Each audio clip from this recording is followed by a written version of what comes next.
கதாநாயகன். இந்த கதையின் நாயகன் சாரதி. கிராமத்தில் இருந்தபோது அவன்தான் அங்கு ஆளினால் அழகுராஜா. மெக்கானிக், எலக்ட்ரிக்கல், குடை ரிப்பேர், கம்ப்யூட்டர் பிரித்து மேய்வது, பம்ப் செட் ரிப்பேர் செய்வது என்று அனைத்துமே அவனுக்கு கைவந்த கலை. படிப்பில் கெட்டிக்காரன். செய்யும் வேலைக்கு கொடுத்ததை வாங்கிக் கொள்வான். அவன் ஒரே பையன். தந்தை அவனது சிறு வயதில் தவறிவிட்டார். தாய்தான் பாடுபட்டு வளர்த்தாள். அவனும் தாய்க்கு பாரமாக இல்லாமல் படிக்கும் பொழுதே சம்பாதித்து பொறுப்பாக வளர்ந்து வந்தான். அவனுக்கு அப்பொழுது அதிர்ஷ்டமோ அதிர்ஷ்ட காற்றோ அடிக்கவில்லை. +2 எக்ஸாம் முடிந்த 4ஆம் நாள் அவன் தாய் உடம்புக்கு முடியவில்லை என்று படுத்தாள். 3ஆம் நாள் அவன் மடியில் தலை வைத்து இந்த உலகை விட்டுச் சென்றாள். சாரதிக்கு சூன்யமாக தெரிந்தது. அடுத்த அத்தியாயம் துவங்கியது. அவனது வாழ்க்கையில் கிராமத்திற்கு வந்த அவனது ஒரே தாய் மாமா. எல்லாம் முடிந்ததும் சாரதியை தன்னுடன் சென்னைக்கு அழைத்துச் சென்றான். அவன் மாமாவிற்கு ஒரே வாரிசுதான். ஒரே பையன். மேல் படிப்பிற்கு அயல் நாட்டிற்கு சென்று படித்து அங்கே திருமணம் செய்து கொண்டு நிரந்தரமாக தங்கிவிட்டான். எப்பொழுதாவது சென்னை விசிட் செய்வான். சாரதியின் மாமா மாமி நல்லவர்கள் என்று கூறலாம். ஆனால் அவர்களும் சராசரி மனிதர்கள். சாரதிக்கு தங்க இடம், சாப்பாடு, துணிமணிகள் உண்டு. ஆனால் ஆங்கில மணி அவ்வளவு கிடையாது. சாப்பாடு எல்லாம் இலவசம் இல்லை. வீட்டு வேலைகள் செய்ய வேண்டும். வாரத்திற்கு ஒரு நாள் வெளியே செல்லலாம். சாரதிக்கு வேறு வழியும் இடமும் இல்லை. ஒரு நாள் வெளியே சென்ற சாரதி பூங்கா பெஞ்சில் அமர்ந்து அங்கு குழந்தைகள் விளையாட்டை ரசித்து கொண்டிருந்தான்.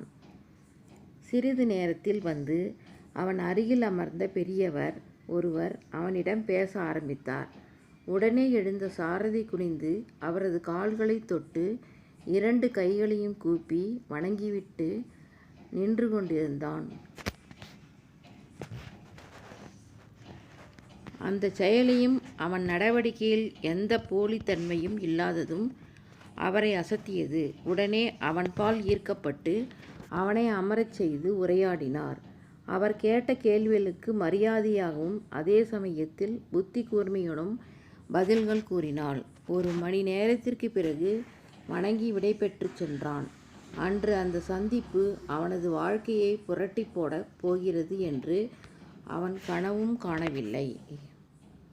அதிர்ஷ்டம் என்றால் புயல் உருவானது. சிறிது புள்ளியாக அவர்கள் 20 சந்திப்புகளும் தொடர்ந்தன. ஒரு பந்தம் உருவாகியது. 3 மாதங்கள் ஓடின. மாமா அந்த செய்தியை கூறினார். அவரும் மாமியும் மகனுடன் சென்று தங்கிவிடப் போவதாகவும் சாரதி தன் எதிர்காலத்தை தேடிக்கொள்ளவும் கூறினார். சாரதி சிறிதும் எதிர்பார்க்கவில்லை. அது சரி, கூறாமல் நடப்பதுதானே வாழ்க்கை. சரி மாமா என்றான். அன்று மாலை வழக்கம்போல் அந்த பெரியவரை சந்திக்க புறப்பட்டான். அவர் கூறப்போவது பெரிய இடியாக இருக்கும் என்பதை சிறிதும் கற்பனை கூட செய்யாமல் அவன் முகம் வாடியிருப்பதை உணர்ந்த பெரியவர் விஷயத்தை சாரதியிடமிருந்து அறிந்தார். சிறிது நேரம் பேசிவிட்டு அவர் கூறிய செய்தி அவனுக்கு இடியாக இறங்கியது. புள்ளி போன்ற புயல் உருவம் எடுக்க ஆரம்பித்து விட்டது. அவரது ஒரே மகன் அவரை வயோதிகர் தனி இல்லத்தில் காலனிக்குள் இருக்க ஏற்பாடு செய்துவிட்டதையும் அங்கு செல்லப் போவதாக கூறினார். சாரதிக்கு தூக்கி வாரி போட்டது. நாம் போடும் திட்டப்படியாக நடக்கிறது. மேலே இருப்பவன் கணக்கு தானே எப்பவும் ஃபைனல். அந்த பெரியவர் விடை பெற்று சென்றார். மாமா மாமியும் சென்று விட்டனர். அந்த பெரியவரும் புதிய இடத்திற்கு ஷிஃப்ட் ஆகிவிட்டார். சாரதி பாடு திண்டாட்டம் ஆயிற்று. யார் செய்த புண்ணியமோ ஒரு ஹோட்டலில் சுமாரான வேலை கிடைத்தது. அங்கே தங்கவும் திங்கவும் அனுமதியும் கிட்டியது. ஒரு நாள் அந்த முதியவரிடமிருந்து ஃபோன் வந்தது. முடிந்தால் வந்து சந்திக்கும்படி. மறுநாள் அவரை சந்தித்தான். வெகுநேரம் பேசிக்கொண்டிருந்தார். அவருடனே உணவு உட்கொண்டான். மாலை விடைபெற்று திரும்பினான். சில தினங்கள் கழித்து அந்த பெரியவரிடம் இருந்து மீண்டும் ஃபோன் வந்தது. குறிப்பிட்ட தினத்தில் நேரத்தில் சாரதி அவரை நீதிமன்றம் வாயிலில் சந்திக்கும்படி. அப்படி சந்தித்த வேளையில் சாரதி எதிர்பார்க்காததெல்லாம் புயல் வேகத்தில் நடந்து முடிந்தது. சாரதிக்கு உடன்பாடு இல்லை. கடைசியில் வேறு வழியில்லாமல் சம்மதிக்க வேண்டியிருந்தது. 2 மாதங்கள் கழித்து சாரதி தனது சொந்த தொழிலை துவங்கினான். பெரியவர் ஆசைப்பட்டது போல் இப்பொழுது சாரதியின் சொத்து மதிப்பு சுமார் 7 கோடி. உபயம் பெரியவர் இடையில். அப்படி என்னத்தான் நடந்தது? தேச புயல் சாரதி பக்கம் வேகமாக வீசியது. அந்த பெரியவரின் மகன் திட்டவட்டமாக கூறிவிட்டான்.